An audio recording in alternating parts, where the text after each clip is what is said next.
Hello guys, আসসালামু আলাইকুম। কেমন আছেন সবাই? আশা করি ভালো আছেন। আপনাদের দোয়ায় আমিও ভালো আছি, আলহামদুলিল্লাহ। তো আমি আজকে পাঙ্গাস মাছ বোনা করব, এই জন্য চুলায় একটা কড়াই বসিয়ে দিয়েছি। দিয়ে মাছগুলো এখন আমি ভেজে নেব। তো এই পর্যায়ে আপনারা যারা দেখতেছেন কাছে কিংবা দূরে, দেশ কিংবা দেশের বাহিরে, যে যেখান থেকে দেখতেছেন, তো প্লিজ বন্ধুরা আমাকে একটা লাইক দিয়ে পুরো ভিডিওটা কন্টিনিউ করেন। আপনাদের একটা লাইক আমার কাছে অনেক মূল্যবান, আমাকে অনেকটা উৎসাহিত করে ভিডিও বানাতে। তো আপনারা একটা লাইক দিয়ে ভিডিওটা পুরো টাইম করেন প্লিজ। তো এই দেখুন, আমি মাছটা এক পাশ ভেজে নিয়েছি, নিয়ে মাছটাকে উল্টে দিচ্ছি। আমি সব কয়টা মাছ উল্টে দেব এভাবে, দিয়ে মাছটাকে ভেজে নেব ভালো করে। তো মাছটা ভাজা হয়ে গেছে, এখন আমি মাছগুলোকে নামিয়ে নেব। এই মাছগুলো নামিয়ে বাকি মাছগুলোকে ভেজে নেব। আমি সব কয়টা মাছ নামিয়ে বাকিগুলো ভেজে নিয়ে এখন আমি রান্না করতে চলে আসলাম। তো আমি চুলায় একটা কড়াই বসিয়ে দিয়েছি, দিয়ে আমি পেঁয়াজ কুচি দিয়ে দিয়েছি। পেঁয়াজ কুচি দিয়ে পেঁয়াজটাকে আমি ভালো করে ভেজে নেব। আমি এখানে লবণ দিয়ে দিচ্ছি, এতে করে পেঁয়াজটা তাড়াতাড়ি করে ভাজা হয়ে যাবে। তো আমি লবণটা দিয়ে একটু নাড়াচাড়া দিয়ে ঢাকনা দিয়ে ঢেকে দিয়েছি, যেন তাড়াতাড়ি করে ভাজা হয়ে যায়।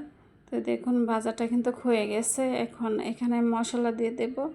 আমি দিয়ে দেবো এখানে একটুখানি আদা বাটা, দিয়ে দেবো একটুখানি রসুন বাটা, দিয়ে দেবো একটুখানি জিরা বাটা, দিয়ে আমি অনবরত নেড়ে ছেড়ে মশলাটা কাঁচা গন্ধটা যাওয়া অবধি আমি ভেজে নেব, যেন কাঁচা গন্ধটা না থাকে। আসলে কাঁচা গন্ধ থাকলে ভালো লাগে না আর কি। তো আমি ভালো করে ভেজে নিচ্ছি। তো ভাজাটা হয়ে গেছে, দেখুন আমি কিন্তু ভালো করে ভেজে নিয়েছি। এখন আমি পানিটা দিয়ে দিয়েছি। পানিটা দিয়ে এখন আমি গুঁড়া মশলাটা দিয়ে দেব। আমি দিয়ে দিয়েছি মরিচের গুঁড়া, দিয়ে দিয়েছি হলুদের গুঁড়া, এখন দিয়ে দেব ধনিয়া গুঁড়া, দিয়ে আমি ভালো করে নেড়ে ছেড়ে অনবরত নেড়ে ছেড়ে মশলাটাকে কষিয়ে নেব। আসলে মশলা যত ভালো কষানো হবে রান্নার স্বাদটা বাড়বে।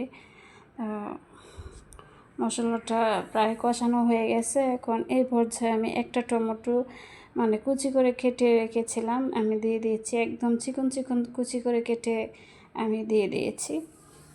দিয়ে একটু নেড়ে ছেড়ে দিয়ে আমি আরেকটু কষিয়ে নেব। আসলে আপনারা যারা আমার ভিডিওটা দেখেন, আপনারা দেখতেই পান যে আমি কিন্তু মশলা বা সবজি আমি ভালো করে কষিয়ে নিই, এতে করে রান্নার স্বাদটা কিন্তু দ্বিগুণ বাড়ে। যত কষানো হবে রান্নার স্বাদটা কিন্তু কষানোর মধ্যেই লুকিয়ে থাকে আর কি। এক ধরন এরকমই বলা যায় যে কষানোর মধ্যেই রান্নার স্বাদটা থাকে। দেখুন আমি পানি দিয়ে দিয়েছি, দিয়ে ঢাকনা দিয়ে ঢেকে একটু পানিটা বলক আসা পর্যন্ত অপেক্ষা করেছিলাম। তো এখন আমি দিয়ে দিচ্ছি মাছগুলো, দিয়ে দেবো এক এক করে সব কয়টা মাছ দিয়ে দেব। তো এখানে আমি বেশ কিছু মাছ নিয়েছি, বেশি করে বোনা করেছি, যেহেতু আমার হাজব্যান্ড আমার ছেলে মেয়ে পাঙ্গাস মাছটা খুব পছন্দ করে, সেজন্য বেশি করে মাছ বেছে নিয়েছি, নিয়ে আমি রান্নাটা করে নিচ্ছি। এখন আমি ঢাকনা দিয়ে ঢেকে রান্নাটা করে নিচ্ছি।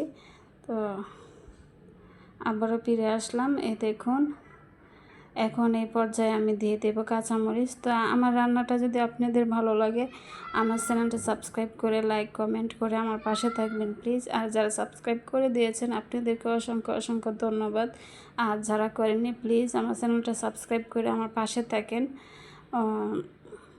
আর আমার রান্নাটা কেমন হয়েছে কমেন্টে জানাবেন। আপনাদের সুন্দর সুন্দর কমেন্ট করতে আমার কাছে কিন্তু খুবই ভালো লাগে। আমি কাঁচামরিচ দিয়ে একটুখানি রান্না করে আমি আবার একটু দেখে নিচ্ছি। এখন উপর থেকে একটু ধনেপাতা কুচি দিয়ে দিচ্ছি। আর খুবই কিন্তু মজা হয়েছিল খেতে, খুব স্বাদের। আর পাঙ্গাস মাছটা এভাবে বোনা করলে খুব মজা হয় খেতে। রান্নাটা আমার হয়ে গেছে, দেখুন আজকের মতো এখানে রাখছি। পরবর্তী ভিডিও নিয়ে আসা পর্যন্ত আপনারা ওয়েট করেন। ধন্যবাদ।